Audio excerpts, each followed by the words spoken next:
Hi everyone. Today I have the pleasure of interviewing my colleague Etienne for the employee spotlight at SOLABS. I'm going to ask Etienne a few questions and hopefully you find it interesting and you get to know him a little better.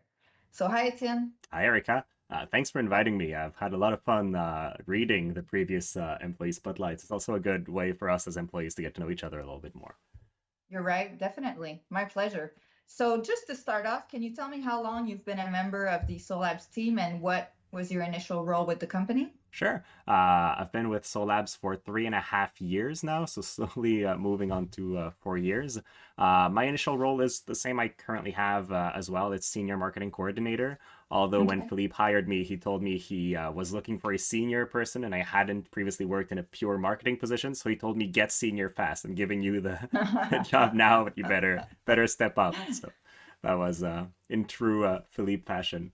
But yeah, And that's that's what I my was going to say. That doesn't surprise me at all. And I didn't know that. That's interesting. Uh, Belief is like that. And what motivated you to join Soul Labs and even to be in a position, in a marketing position at that time?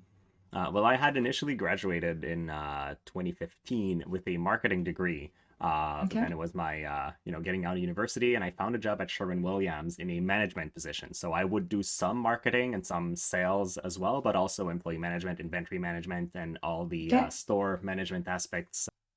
So I was a market manager for Sherwin-Williams for a few years, and then it had been a couple years that I had graduated, and I figured if I don't work in a pure marketing position, then my degree is not going to be worth much in that area. So I was looking into trying to find a job like these, and then a good friend of mine who already worked at SOLABS, that's Natasha, referred me here. I had a discussion with Philippe, and it clicked really well. So that's how I got here.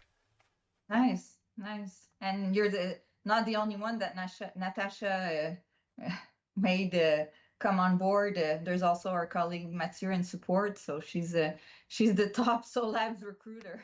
Yeah. And then what's your favorite part of being a member of the Soul Labs team? I would say it's twofold, but one thing I especially like is the fact that we're working both in the software and the life sciences industry in a way. So we have, or I have Hmm. to figure out the implications of working in both these environments. And it's, as somebody who's been working in construction and paint before, it's a lot of new elements, but I love learning and I love getting new knowledge. So having to become familiar with two whole different markets at once is something that definitely keeps me motivated. And then there's also the team. It's the Soul Labs team is a bunch of people that have been there for a very long time. There's a great camaraderie whenever we see each other, so that's really motivating in a day-to-day basis. I'm glad to know that you like your colleagues. That's always a good thing. And speaking of those industries, what do you love the most about the SaaS and the life sciences industry? I would say the process way of working. So everything is documented, everything is structured, and then it becomes operationalization of the things that you've already established worked well. And that's something that's very interesting from a marketing standpoint as well, because that's essentially what I did when I come in was structure or inbound marketing procedures, and then I'm executing and refining the process as we go. But it's really not as much of a creative aspect on my end, more of an operationalization operations thing. So Right. that's really, really interesting because it brings a market, well, a job that usually is seen as a highly creative one, but in a very structured way. And that is what we determine to be the best way to get the results we want. Right. And then more on the personal level, what's a fun fact about you that people may not know? Um, I'm a big sports fan. I guess I do rock climbing and martial arts multiple times a week, and then I try to do more exercise as well. And what's your favorite hobby? Speaking of that, is it that or is it more sports or It would really be rock climbing. rock The climbing? rest I enjoy, and I need rest days in between multiple days where I go climbing because I get very pumped and very sore. So I fill the my time with other stuff, but it's really the one that I'm always eager to go and enjoy the most. No, I've never really tried it seriously, but it looks really, really hard on the body. You must be in great shape to be able to do that. I would say when you start getting good technique, you don't need to be in such a good shape because it's Okay. ideally you push with the legs and the hands are just Okay. holding you and keeping you stable. But yes, as you progress into more complex boulders, if you're in an overhang and then yeah, you're going to need a decent shape as well. But if you'd like to try at some point, we can make that a team Uh, activity. I would be I'm so thrilled. afraid of heights. I don't know if I would be able. Yeah, a lot of people have issues with the height more than the physical aspect from Yeah, yeah, what I've seen. yeah. And what's your next place on your travel bucket list? I'm going to France this summer, so Wow. in September. So that's the next one.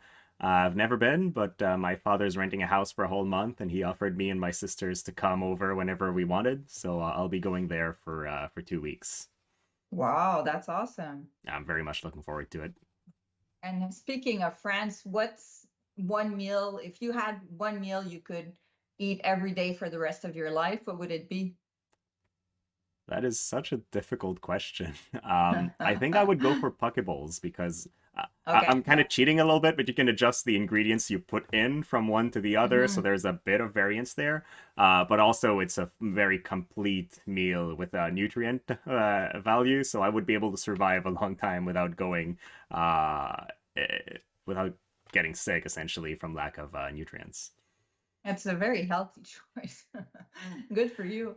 And is there one item that you can't live without? I mean, aside from like clothing and the type of stuff that would be The very problematic essentials? if you didn't have, I would probably just pick my phone, both from a work standpoint, I always Yeah. have it on, and also in today's society, it's one way of keeping in contact with everybody. It's just too practical. I use it to drive at this point. I don't know the roads as well as I used to when we Hmm. had to bring maps, so I think the phone has to be my choice here. Pretty popular choice, I'm sure. Yeah. Well, thank you very much, Etienne, for taking the time to go through our interview for this employee spotlight, and I look forward to learning more from you. Well, thank you so much for taking this time. And who knows, for the next interview, I might be interviewing you. Who knows? At some point, maybe. Well, thank you, Erica. Thanks, Etienne. Bye bye.